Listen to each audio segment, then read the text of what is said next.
In Bloomfield Hills, Michigan, cheating offenses are considered especially heinous. In Brother Rice High School, the dedicated team of reporters who discover these stories are members of an elite group known as Chieftain Live. These are their stories.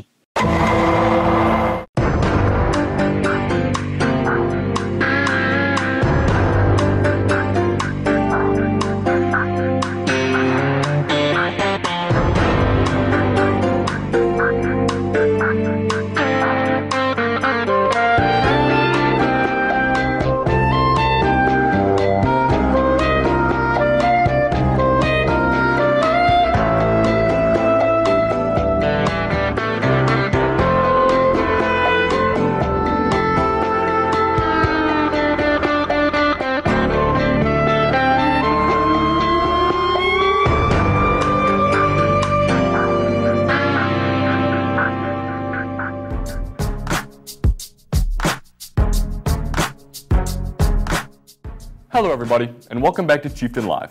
As always, I'm Ben Moran, joined by my co-host, I guess it's just me today. Happy late St. Patrick's Day, everybody. In this episode, we'll see the true rankings of the world's best leprechauns.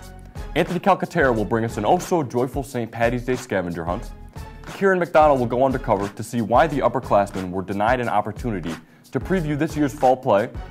And then we'll get a lesson in bracketology from the U.D. demon, Mr. Godwin, to find those sleeper picks. Now let's get into it. Let's go! Let's go! Let's go! Coming soon, the MRP Spring Musical will be in full swing. This year, our talented students, including myself, perform West Side Story from Thursday the 21st to Saturday the 23rd at 7 p.m. and Sunday the 24th at 2 p.m. You can buy tickets online and at the door, so make sure to come out and enjoy the show. In honor of the passing of beloved Brother McIntyre, we will be having school off on Monday, March 25th. Make sure to say a prayer for our brother. Congratulations to Davion Page for being featured on Local 4 News on Rhonda's Brag Book. Davion boasts a 3.5 GPA, takes all honors and AP courses, and was the varsity soccer captain and member of our basketball squad. Keep up the good work, Dave. With March Madness on the horizon, it's only right that we have a little Brother Rice Madness of our own. Higgy's Car Burritos is the odds-on favorite to win the We Are Brother Rice tournament of 64. But as we all know, these games are played on the iPads, not on paper. Be sure to get out and vote. There is always room for debate in every place, even in the weirdest things you can think of. Chances are someone online has ranked them. We'd like to continue that trend, but with an Irish twist. Here's the Mount Rushmore Leprechauns with Owain Braddock. St. Patrick's Day is a famous holiday for us at Brother Rice High School. With us being a Catholic institution, we love this day, and we love all the festivities that come with it. Therefore, I have created my list of greatest leprechauns. At number 4, we have the beloved Notre Dame Fighting Irish. This is one of the most famous leprechauns because of the Fighting Irish community, and will always have a special spot in our Brother Rice Catholic Irish hearts. At number 3, we have a true classic, who has been around for generations, protecting his magically delicious Lucky Charms. Of course, I'm talking about Lucky, the Lucky Charms leprechaun. If you weren't chowing down on marshmallows, then you had a deprived childhood. At number 2, we have a true hero towards the vertically challenged. Hogglesworth. This leprechaun isn't just a real leprechaun, but has also won WWE championships. This man beat out the big dogs and made a huge impact on a major WWE generation by being the first little man to win a championship. Last but not least, at number 1, the leprechaun from the cheesiest, scariest movie of all time. I'm talking about the leprechaun. His face is definitely the scariest thing I've ever seen in my life, and my mom still makes fun of me about all the times she had to pick me up from sleepovers back in middle school. That's it for Mount Rushmore. Back to you guys. The smell of spring brings much anticipation as many wait for the crack of the bat, while others stop cutting their hair to get the lax flow. But before we get to the spring, let's take a look back at the winter sports top plays of the season. Dunks, ankle breakers, body slams. Just some of the little things to recap one big highlight reel that was this winter season for Brother Rice Sports. Let's take a look back at some of the amazing plays from one of the most memorable winter sports seasons in some time. Our 5th play goes to junior Nick Brown as he snipes in this goal against Heartland in the Division II semifinal game. Coming in at number 4, we have junior Smith Casper, who has had multiple highlight dunks this year, but none better than this inbound steal against Steele Sauer. Smith takes it to the crib. Our 3rd best player of the winter season goes to senior Daniel Jordan with this massive WWE-like body slam and pin on the Waterford Kettering wrestler in the West Bloomfield Invitational. Daniel used the slam to propel him to qualify for state regionals. At number 2, we have point guard Miko Stewart as he puts the moves against the C-home defender and finishes with the N1 jumper in the final seconds of the third quarter as the Warriors cruise past the Maples in the district semifinals. And finally, at number 1, we have head coach Rick Palmer and the boys celebrating their first district championship in nearly 10 years with an easy win over Berkeley. Today we are going to start a tradition on our show. Similar to what we did last year, Anthony Calcaterra has compiled a list of several riddles leading to that magical pot of gold. Let's test the luck of the Irish as we gather 2 of our most Irish students at Brother Ice and really test their knowledge of our school as they go for that pot of gold.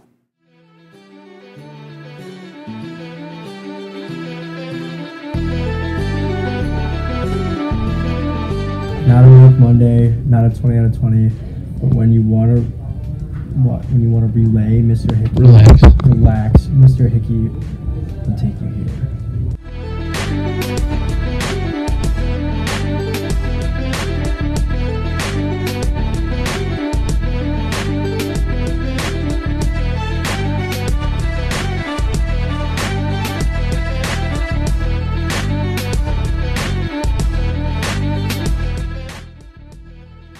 He's a man of many stories.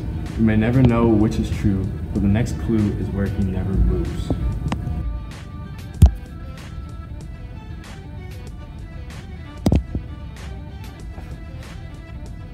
What?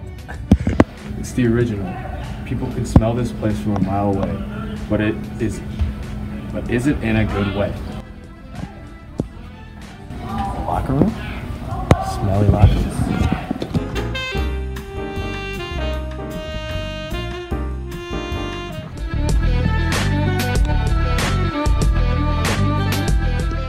If you haven't paid, don't plan on coming. Otherwise, you ain't getting grubbin'.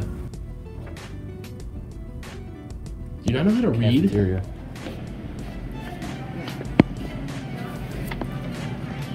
$7.51. This stuff is all this?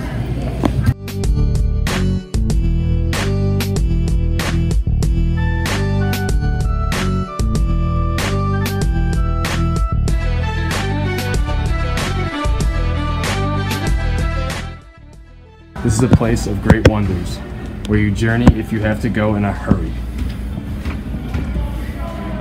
Is it the front office? There's a bathroom that not a lot of people know about, but I go to a lot.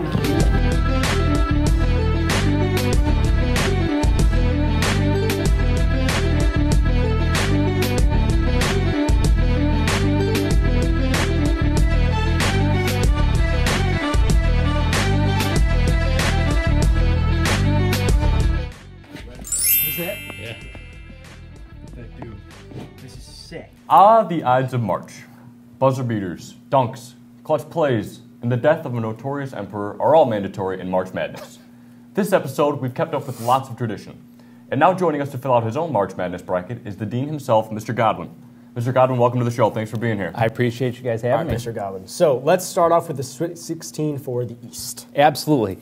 In my Sweet 16, I've got Duke, Liberty, Maryland, and Michigan State. Can we for the talk East. about Liberty for a second? Absolutely. They're a 12 seed.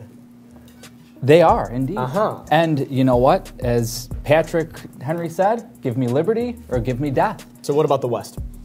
The West, I have Syracuse, Marquette, Buffalo, and Michigan. Okay, I agree with Michigan. You should. Syracuse is a little bit interesting over Gonzaga. You know, I had Gonzaga in round 2, but I'm kind of the upset guy. I like seeing Fair. the underdogs come up. I like seeing, things that just break people's brackets. So, Okay, and then for the South? for the South, we have the Gardner Webb, Oregon, Purdue, and Tennessee. Okay. G-Web is probably the most surprising pick that I'm seeing on your bracket right now, considering you're saying that they are going to beat Virginia somehow, I do. which makes no sense to me. That's okay. I just It's figure a little absurd. Gardner Webb, we've got our very own Colin Gardner, Jared Webb, 2 Brother Rice Warriors. All right. How can they not win? I Okay, mean, really. and then for the Midwest? For the Midwest, I have Washington, New Mexico State, Houston, and Wofford. New Mexico State and Wofford. Indeed. Indeed. Oh my. Yep. All right. So then let's move on to the Elite Eight. So for the East, you got Duke and MSU. And then who you see coming out on top of that one? You know, I see Michigan State coming through. Okay. I think, you know, obviously Duke is Duke, and but Michigan State's really just been playing great ball recently. They're an absolute second half team. They come back, and it almost kind of seems that when they are down, that's kind of what they prefer. So I see them going down in the first half and coming back. That's fair. I think that's probably one of the most debatable games of the tournament if it happens. And then for the West, you have Marquette and Michigan. Obviously. I do. Michigan coming on top. I do. I love that one. I saw Marquette going a ways, and this was for our very own Matthew McKay, who goes there and would bother me even more than he already does if I didn't at least mention him and mention Marquette. So there you go. And then Midwest, you have Washington and Wofford, and then Washington is moving on. Yes. That's interesting. Again, upsets, kind of looking at you know the atypical scenarios. Wofford, our very own Ryan Wofford from 16. Wolf Dog. So see them moving on. But when they come up against Washington, again, I just don't think they'll go any farther than the Elite Eight. And then the South, I see Oregon as kind of your Cinderella pick of the tournament, isn't it? I guess you could say that. Yeah. Have you ever seen the Mighty Ducks? Long, long time ago. Well, maybe you should watch it again, my friend. All right, so your final four, you're taking MSU, Oregon, Michigan, and Washington. Who do you see in the national championship game? Michigan State and Oregon. I think Michigan State's going 4-0 against Michigan. I do. Okay. Really? I think they will go 4-0. Again, second half team, and they thrive on it. And I think it'll be very similar to the first appearances, the first games they've had, and which could have gone either way. Indeed. Very true. And I think that Michigan State will deliver. And then for your national championship? Yep. With MSU. Michigan State. Absolutely. That's really interesting to me. I don't know if I agree with that. I really believe that Duke is going to go all the way this year. With Zion and R.J. Barrett, it just seems like it's going to be too much for you know who you got to ask. Who? Is Nike. That's it for this episode of Chieftain Live. As always, I'm your host, Ben Moran. And I'm Julian Hermes. We'll see you all next time.